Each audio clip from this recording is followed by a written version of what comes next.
In the midst of a wedding celebration, surrounded by 200 witnesses, the father unexpectedly drew attention to himself by publicly branding his son a failure.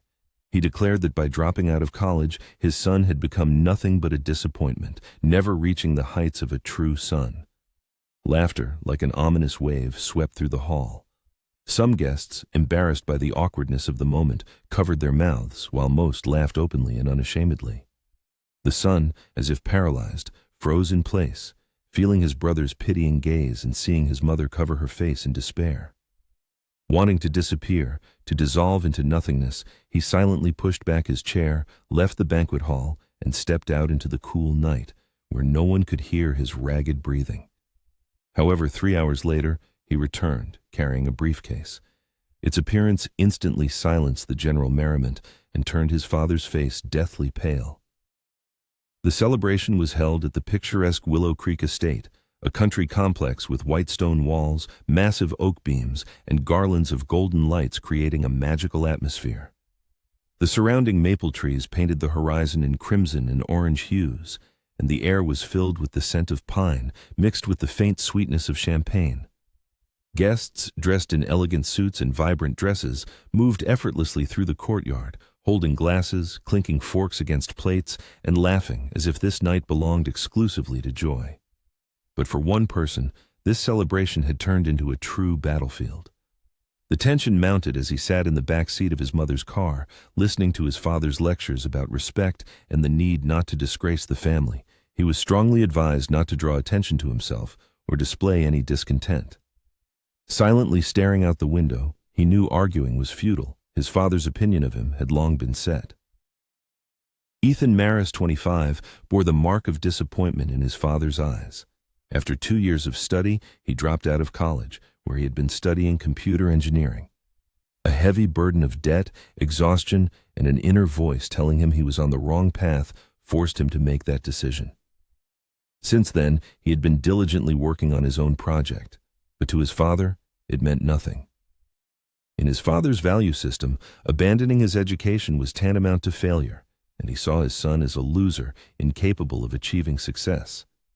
Unlike him, his older brother Marcus basked in the glow of fame and recognition. 3 years Ethan's senior, Marcus was a model student, a successful athlete, and a graduate of a prestigious finance program. By 28, he already held a high-ranking position at a well-known investment firm in Chicago. His impeccably tailored black suit accentuated his stature, and his smile seemed capable of bringing in gold. Today was his triumph, his wedding day to Claire, a woman everyone adored. Every guest had come to celebrate their union, and Ethan was supposed to be happy for his brother. He constantly reminded himself of this, as Marcus had never been cruel to him. He was kind in his own way, perhaps even too perfect, but he never mocked him like their father did. Nevertheless, every time someone congratulated Marcus on being the pride of the Maris family, Ethan felt himself in his shadow, a constant reminder of who he was not. His mother, Lydia, understood perfectly how much this wounded her son. Leaning towards him as they entered the hall, she whispered, "Ethan, just ignore your father today. Enjoy the food, the music, and be here for Marcus. That's all that matters." Her voice was soft and calm, as if she were trying to keep him afloat with her words alone. She had always been his protector. Grandfather Samuel, already in his 80s, sat at one of the tables closer to the center of the hall. Despite his thinness, he maintained a proud posture and wore a dark blue suit that had seen better days. Spotting his grandson, he smiled and beckoned him over. "Here's my grandson," he said, embracing Ethan, who smelled of mint and cologne. "I don't care what others say. I know there's something special inside you that this family will one day see." His words, like a candle flame in a dark room, ignited in Ethan's mind. In the dim light of the room, a candle flickered faintly. Uncle Peter, with his usual ironic smirk, joined the general merriment and clapped me on the back. "Looks like you could use a drink," he chuckled. "Lighten up, kid. Weddings are for dancing, not frowning." His jokes often hinted at the tension in his relationship with my father, but I still appreciated his support.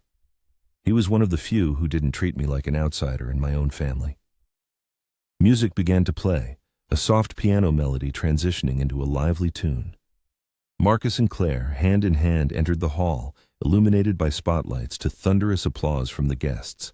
The attendees rose to their feet, welcoming the newlyweds.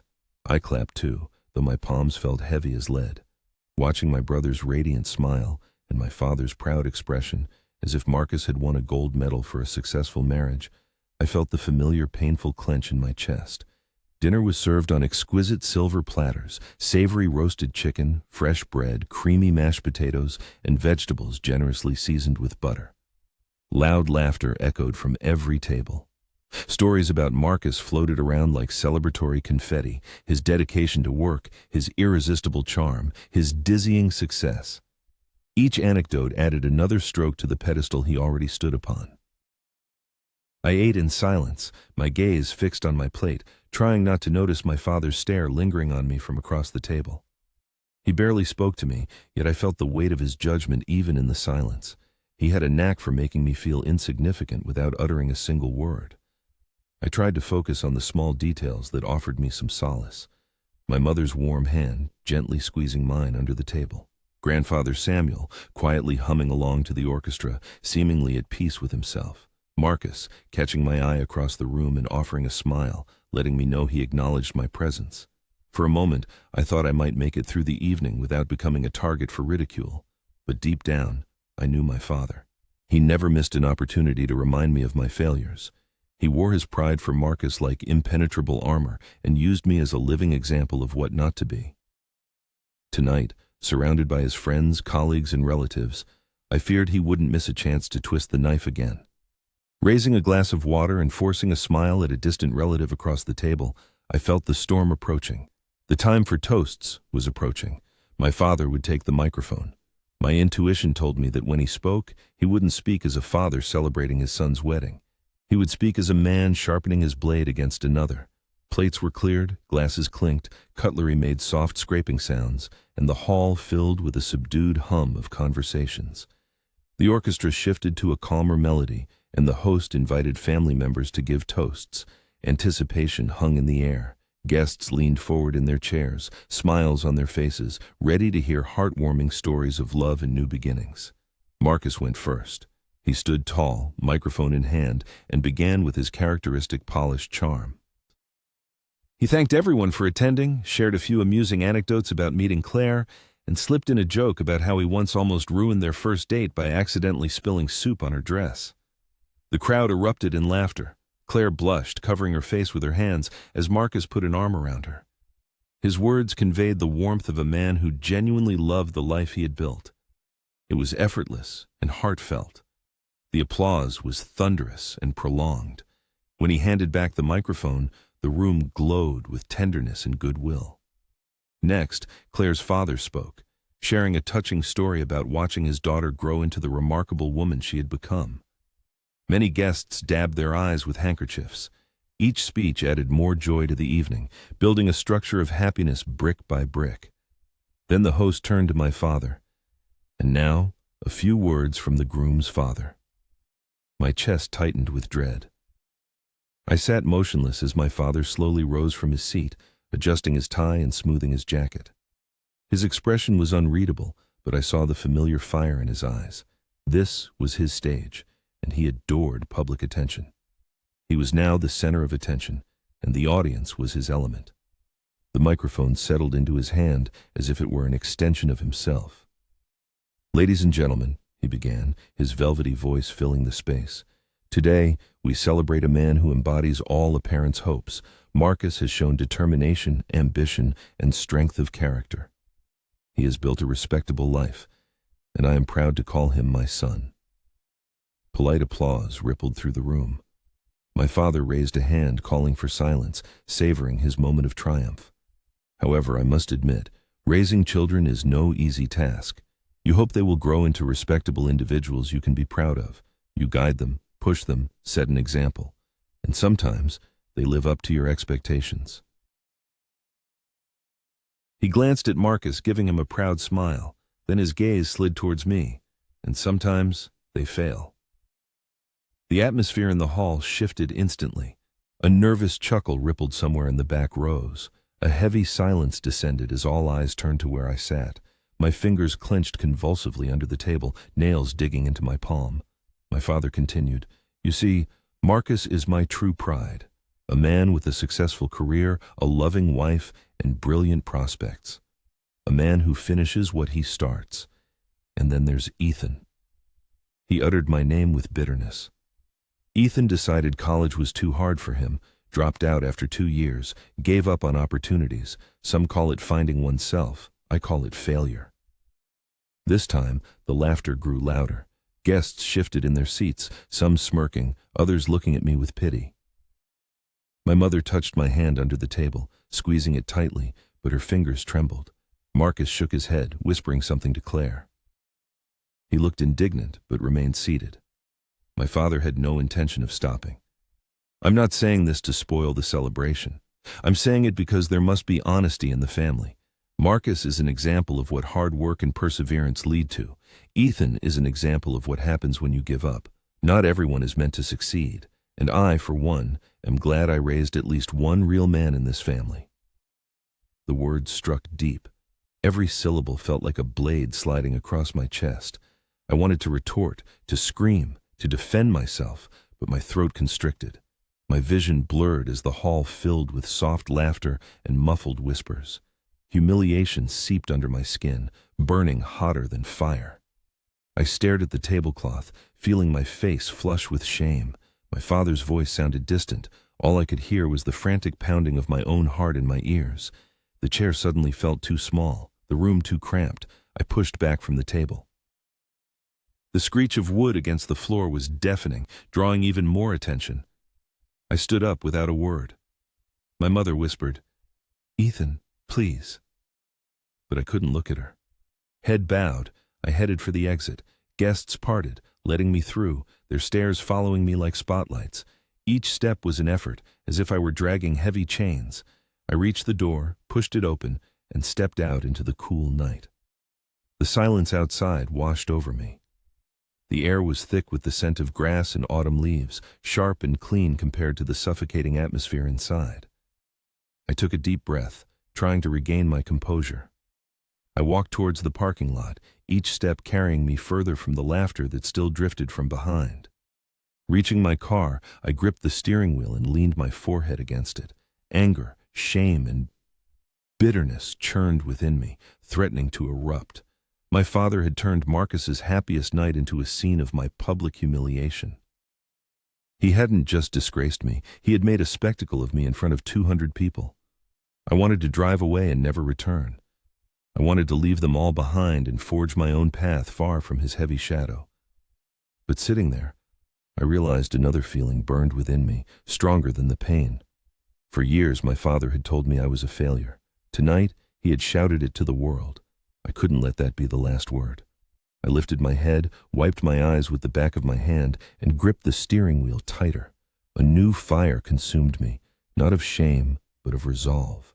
My father thought he had silenced me. He was terribly wrong. He should have been silenced. He was profoundly mistaken in his assessment. The cool night enveloped him like an invisible cloak as he sat in the car, staring fixedly at the steering wheel. His father's words, like a broken record, echoed persistently in his mind. Each repetition cut sharper than the last. Dropout, failure, not a real man. His father had uttered it with a kind of painful triumph, as if his son's suffering was merely an occasion for mockery. Inside the hall, 200 people had erupted in laughter, but outside, the silence rang louder than any applause. His hands gripped the steering wheel convulsively, knuckles white with tension. Rage and bitterness overwhelmed his chest, making it hard to breathe. For years he had remained silent, patiently enduring all the insults, demeaning comparisons, and moments when his father never missed an opportunity to underscore his worthlessness. In silence, he had desperately tried to prove otherwise, naively believing that one day his accomplishments would speak for themselves. But that evening, he realized that silence had only given his father carte blanche to define him. He turned the ignition key. His mother's voice echoed in his head, pleading with him not to rise to the provocation and to keep the peace. At the same time, his grandfather's words, softer but no less firm, resonated. "There's a spark in you that this family will yet see." His grandfather believed, unlike his father. Whose opinion carried more weight? The empty road appeared in the headlights, and he made his choice. He wasn't leaving to escape, he was leaving to return. For the first time in a long time, his thoughts were clear. Years spent poring over books, self-teaching what college didn't offer, flashed through his mind. Sleepless nights spent coding, chasing an idea that wouldn't let him rest. The project had consumed him, driven him forward, and in the quiet of his room, he had built something he believed could change his life. His father had never shown interest in his pursuits, seeing him only as an idler, wasting time aimlessly and afraid to finish his education. He had no idea that his son had already created something worth far more than his approval. Pulling up to his modest home, he felt the weight of his decision. Stepping inside, he went straight to his bedroom. Under the bed lay a black leather briefcase, small but containing everything most valuable. Inside were the documents confirming his first victory, signed contracts with a tech company that had invested in his software, bank statements showing a substantial sum in his account, and patent documents filed in his name. He had closed a deal months ago that brought him a six-figure sum. For him, it was proof of his worth. For his father, it was something impossible to ignore. He sat on the edge of the bed, examining the briefcase. His hands trembled as he opened it, flipping through the crisp pages.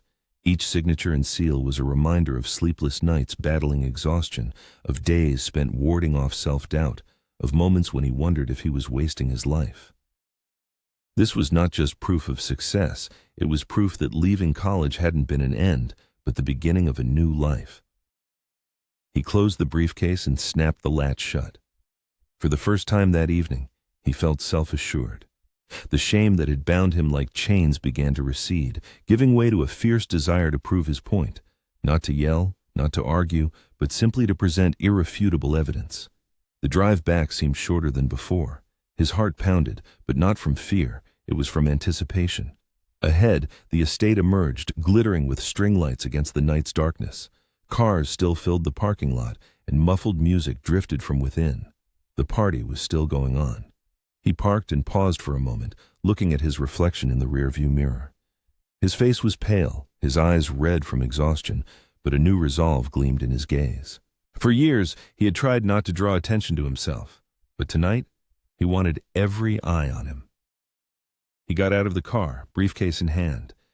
Each step on the gravel sounded louder than the music. Approaching the door, he pushed it open, and the sounds of laughter and clinking glasses washed over him once more. But this time, everything felt different. He wasn't entering as a shamed son who had quietly left the room, but as a man ready to present proof of his success. A ringing silence fell over the hall as I walked in, carrying undeniable proof. All eyes immediately turned to me. The chatter of voices died down, and dozens of pairs of eyes fixed on me. The black leather briefcase I carried drew everyone's attention like a magnet. A hushed whisper swept through the hall, and undisguised curiosity reflected in the guests' eyes. I continued forward, the sound of my polished shoes echoing on the gleaming floor. My gaze was locked on the head table, where my father sat with Marcus and Claire. Noticing me, my father visibly tensed. Contempt was etched on his face, as if he were about to unleash another barb, but I didn't slow my pace. I walked directly towards him, gripping the briefcase tightly, like a weapon. In my mother's eyes, there was worry mixed with hope. Marcus leaned forward, looking uneasy but not hostile. Only Grandfather Samuel offered a subtle smile, as if he had anticipated this moment. Reaching the table, I set the briefcase down with a thud. The sound ripped through the evening's musical fabric, and complete silence fell over the hall. Conversation ceased, and the orchestra muted its music. My father narrowed his eyes, trying to discern the slightest hint of weakness on my face. "Father," I said, my voice cutting clearly through the sudden quiet, "tonight you presented me to everyone as a failure, as a college dropout, as a good-for-nothing son. You did everything to make every guest here laugh at me, but you missed something. You never once cared what I was doing after leaving college. Perhaps it's time you learned the truth." My hand rested on the briefcase, fingers tracing the latch. My father leaned back slightly, and his smug smirk wavered for the first time. The crowd held its breath. In that moment, I realized the evening's course had fundamentally changed. A heavy atmosphere in the hall pressed down on me as I stood at the head table, Every gaze was fixed on the black briefcase lying between my father and me. Conversations had stopped, glasses were frozen in mid-air, even the orchestra had fallen silent. The only sounds were the subdued hum of the lights and the faint clinking of cutlery from guests fidgeting nervously at a nearby table. My father leaned back in his chair, maintaining a smirk that suggested he saw this as just another attempt for me to seek attention. His voice was sharp. "And what is this supposed to be, Ethan? Another excuse?" I met his gaze and unlatched the briefcase. The metallic click echoed through the hall. I lifted the lid and turned the briefcase towards him. Inside lay the documents, the culmination of several years of my life. I took out the first folder and placed it on the table. "This," I said in a steady voice, "is a signed contract with Greystone Technologies. They've invested in software I developed. This isn't a college project or a hobby, it's a company I built from the ground up. The deal was finalized 2 weeks ago." A gasp of surprise rippled through the crowd. Guests leaned forward, trying to see the documents. My father blinked and his smirk faltered. I laid out the next item, a brand new, pristine check made out to me for $250,000. "This," I continued, "is the first payment on the contract. It's more money than I've ever held in my hands. More money, Father, than you ever imagined I could earn." An even more oppressive silence fell. My mother covered her mouth with her hand. Marcus craned his neck, eyes wide, as if he couldn't believe what he was seeing. Claire whispered something to him, but his gaze remained fixed on me. But I wasn't finished. I held up another document, an official patent issued by the U.S. Patent and Trademark Office. I held it higher so nearby guests could see it. "This is the patent for the system I developed. It protects my invention and ensures my name will be associated with it no matter what. I dropped out of college, but I didn't stop working. I created something real." Time seemed to stand still. The people who had laughed at me just hours ago now sat in silence, their eyes darting between me, my father, and the evidence on the table. The humiliation I had felt just hours before vanished. It no longer belonged to me. My father's face went pale, his jaw clenched. He searched for words but couldn't utter a sound. His confidence melted away before everyone's eyes. He had presented me as a failure. But now the truth lay between us, undeniable and sharp as a knife's edge. A scene unfolded before him where the tension was palpable and undeniable.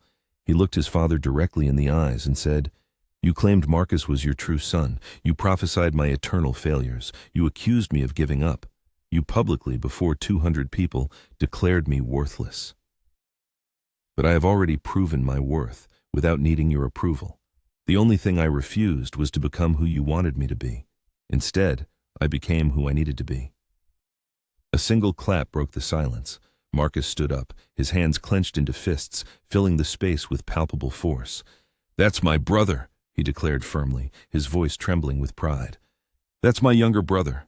Applause erupted like wildfire. Guests sprang to their feet, clapping and cheering. In some eyes there was admiration, in others, guilt for their earlier laughter. The protagonist's mother wiped away tears, smiling through them, as if she had waited her whole life for this moment. Grandfather Samuel straightened up, leaning on his cane, and nodded with a smile that lit up his entire face. His father, however, remained seated, staring at the papers, his face drained of all color. For the first time in his life he seemed small and helpless. The power he had so skillfully wielded through his words had been stripped away. He could no longer brand his son a failure, for the truth was now undeniable to all. The protagonist slowly closed the briefcase, latching it with deliberate calm. The applause continued, echoing through the hall, drowning out any laughter that had once mocked him. He allowed this wave of ovation to wash over him, not as revenge, but as vindication. It wasn't about crushing his father, but about freeing himself from the burden his father had placed on him for years. As the commotion began to subside, Marcus walked over and hugged his brother tightly. His embrace was sincere, and his voice was quiet but full of power. "You have no idea how proud I am of you, Ethan." For the first time, the protagonist felt he stood beside him as an equal, not as a shadow.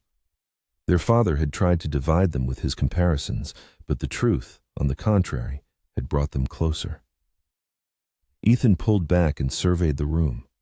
Faces that had once mocked him now shone with respect. His mother's eyes gleamed with relief. His grandfather's pride was palpable across the table. His father, silent and pale, could no longer dictate who he was. Ethan straightened, briefcase in hand. I came here tonight to celebrate my brother's success, and I still intend to do that. But I will no longer be the family's laughingstock. Not now, not ever. The applause erupted again, and the crowd returned to celebrating, but the atmosphere had changed. This was not merely a night of recognition for Marcus, but a night when the family saw Ethan not just as a dropout, not just a disappointment, not just a young man who had faded into the shadows. It was the night they saw a man who had forged his own path and stood tall when it mattered most. The applause eventually died down, but the energy in the room was no longer the same. Something had shifted, and everyone felt it. His father sat motionless in his chair, his face devoid of color. For the first time in his life, he had no words to demean his son. The silence around him was louder than any reproach. He had built his life on control and dominance, but that night, control had slipped from his grasp before 200 witnesses. His mother leaned across the table and took his hand. Her touch was gentle yet firm, and her eyes glistened with tears. "I always knew, Ethan," she whispered. "I always knew you were capable of more than he could see." Her voice held relief, pride, and love. For years, she had lived between her husband's harshness and her son's quiet struggle. And now, she finally had proof that her faith had not been in vain. Grandfather Samuel carefully rose, leaning on his cane. The room parted to let him through. He placed his wrinkled hand on his grandson's shoulder, his eyes shining with pride. "That's the Maris spirit," he declared. "Not one who follows rules, but one who makes them. I told you, Ethan. I told you they would see it someday." His words sounded like a blessing, a final acknowledgement. And so, the moment of truth arrived, when all cards were laid bare. Marcus, like a loyal guardian, remained by his side, never letting go of his hand from the moment the truth had burst forth. His smile was composed, but his eyes revealed a deep sadness mixed with pride. He pulled me closer and whispered words full of remorse. "I should have stood up for you sooner, stopped him, not given him the chance to humiliate you today. You didn't deserve that. I'm sorry." In response, I merely shook my head. "No apologies, Marcus. You know him better than anyone. It's not your fault." But Marcus, like flint, was unyielding. "Maybe so, but from now on, he won't be able to drive a wedge between us. We're brothers, and that's more important than any comparisons." In those words, there was unwavering honesty, and it was clear he was resolute. The guests, as if awakening from a trance, slowly returned to their seats, but a different atmosphere now permeated the air. Conversations resumed, but they were no longer about Marcus's successes and his father's pride, but about the triumphant return of the humiliated son. Those who had recently gloated now approached with nods, handshakes, and congratulations. Their faces showed embarrassment for having participated in that cruel game, but bitterness was not allowed to take root. There was no desire for revenge, for the approval of these people was not the victory. The true victory lay in standing tall, without bowing one's head in shame. His father, however, stood as if petrified, his hands clenched, his gaze fixed on the table. He didn't utter a single word for the rest of the evening, which was highly unusual for a man always intent on having the last word. His silence was more deafening than any insult, and his face expressed a forced acknowledgement of the truth. Not because it was shouted, but because that truth was laid directly before him, and denying it was impossible. As the evening drew to a close, guests departed, whispering about the moment that had turned the celebration on its head.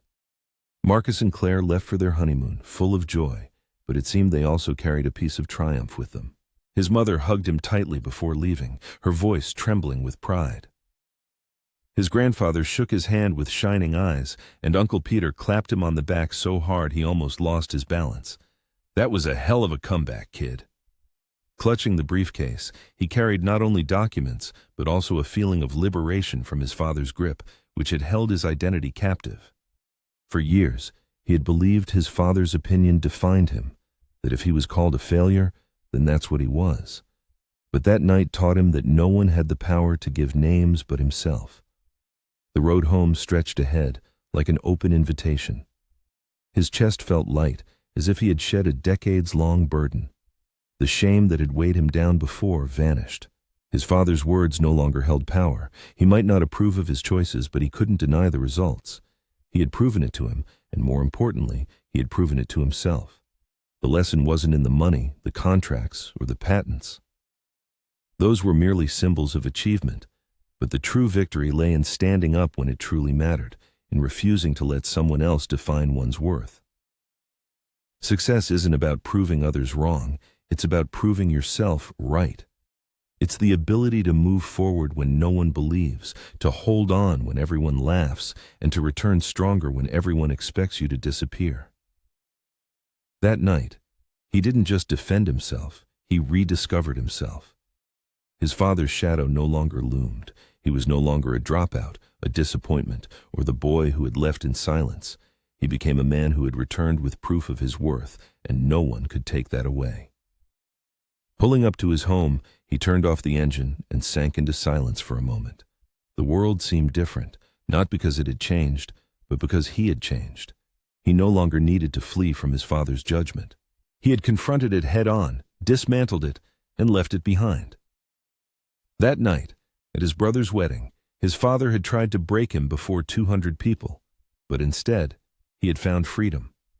That night, his father thought he could humiliate him into silence, but he proved he was never the failure his father believed him to be.